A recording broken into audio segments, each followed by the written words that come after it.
There's something about motorcycles and speed that terrifies governments. The faster the bike, the more determined politicians are to keep it away from public roads. Today, we're diving into a secret world, a world of motorcycles so powerful, so uncontrollable, that they've been declared illegal for the streets. This is the countdown of the top 5 fastest motorcycles that are illegal on the streets. Number 5. BMW HP4.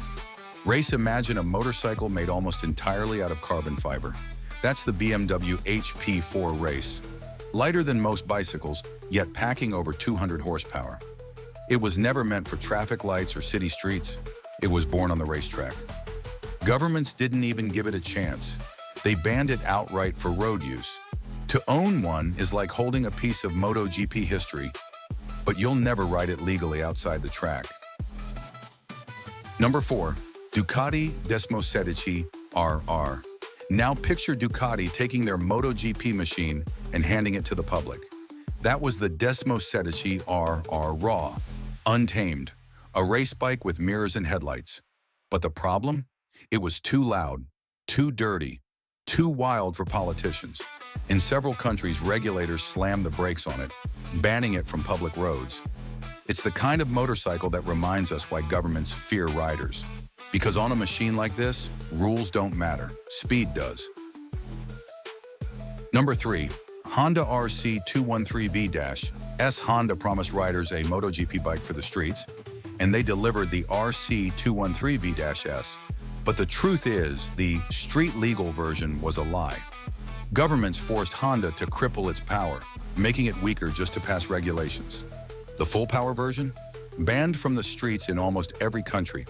It was the perfect example of how politics can neuter a masterpiece, turning a beast into a shadow of itself. Number 2. Suzuki GSX-R 1000R Track Editions.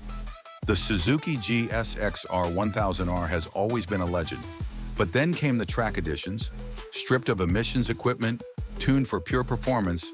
These bikes were street outlaws the moment they were built. Governments didn't just regulate them, they declared them unfit for public life. For riders, it was a slap in the face. Machines built for passion, silenced by politics. Number 1. Kawasaki Ninja H2R. And then, there's the king, the bike that laughs at the law, the Kawasaki Ninja H2R. Over 300 horsepower, speeds beyond 400 kilometers per hour. A machine so fast it breaks the limits of what a human can control. No government on earth allows this bike on public roads. It exists only on racetracks, locked away from the freedom it was born for. The H2R isn't just a motorcycle, it's a statement. And the statement is this: when freedom and speed collide, governments will always choose control. These motorcycles prove one thing: the faster you go, the tighter the laws become. Governments tell us it's about safety. They tell us it's about protecting the environment. But let's be honest, it's about control. When a motorcycle becomes too powerful, too rebellious, too free, it becomes a threat. Not just to traffic laws, but to the system itself. Because these machines don't just break speed limits, they break the illusion that freedom can be contained by rules, restrictions, and red tape. Think about it. Every bike on this list was built to push human limits, to go faster, harder, and farther than anyone thought possible. But instead of celebrating that achievement, politicians locked them away. They weren't banned because riders couldn't handle them. They were banned because governments couldn't handle what they represent. And that's the real story here. Motorcycles have always stood for freedom, for rebellion, for the simple idea that life is best lived at full throttle.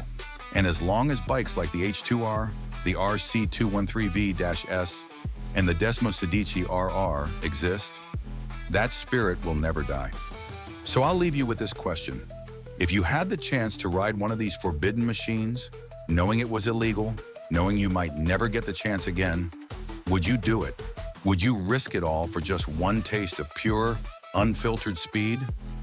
Let me know in the comments. I want to hear your answers.